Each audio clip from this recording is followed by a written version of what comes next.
there's a lot going on in number 20, because what you have is a quotient, and you have a chain rule inside of the quotient. So let's start by changing this a little bit. Anytime we have a root, we should change that to a rational exponent. So I'm going to change this to 1 plus x squared to the 1/2.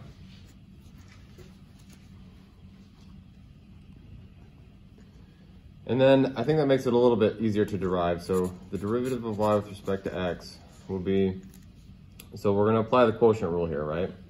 Bottom times derivative of the top. So that's 1 plus x squared to the 1/2 times the derivative of the top, which is just x, minus the top, which is x.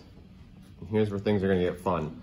Times the derivative of the bottom. So that is, like, if we just thought about that problem on its own, taking the derivative of it, it would be a chain rule problem, right? Because we have 1 plus x squared inside of a thing to the 1/2. So when I derive it, in fact, let's go different color for your learning convenience here. The derivative will be 1/2 times, leave the inside alone, 1 plus x squared. Subtract 1 from the power, negative 1/2, times by the derivative of the inside, right, this inside piece right here. And that's the derivative of 1 plus x squared will be just 2x. So I think it's that. We'll leave it in its non-simplified form for a minute here.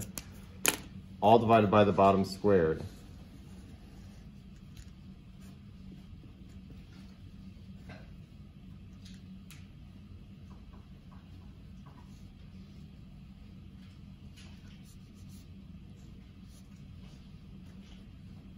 Okay.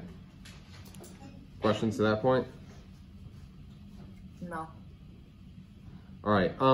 Couple of things. Those of you that don't have fantastic penmanship, you're going to want to take your time when you're going through this, because it's going to be really easy to lose parentheses, misplace constants, negative signs, and all of that if you don't have good penmanship and you go quickly. And I'm telling you that from experience. So. All right, let's clean this up. So here I have just, there's nothing to do to this 1 plus x squared to the 1/2. We'll leave that alone for now. This is going to be 1/2 times 2. That's just 1, so that's good. X times x is x squared. That's all times 1 plus x squared to the negative 1/2. All divided by, well, I have a square root to the second power, so those are inverses of each other. So this will end up just being basically to the 1 power. Not basically, it will be to the 1 power. So it's just that. And so, you know, I'm sure this is not the answer that the book has. If you continue on here, I would probably change this to square root of 1 plus x squared minus, and then this is to the negative 1/2 power, so that's equivalent to this, x squared over the square root of 1 plus x squared divided by 1 plus x squared. And if you want to keep going, as I'm sure the book did, then you would need to use a common denominator on the top and continue cleaning that up until you get it down to 1 fraction. You usually don't want to leave your answers as a complex fraction. However, you know, all we're asked to do here is find the derivative, right? Yeah, let's find the derivative. So I would think that this would be fine, and just leave your answer like this.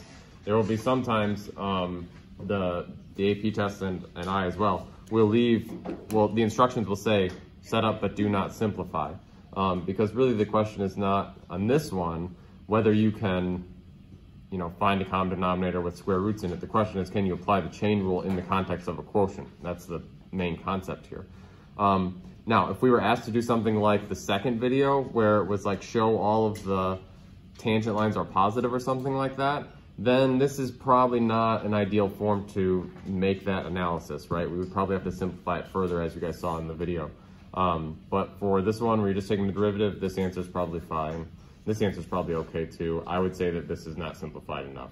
I know it's like a subjective thing,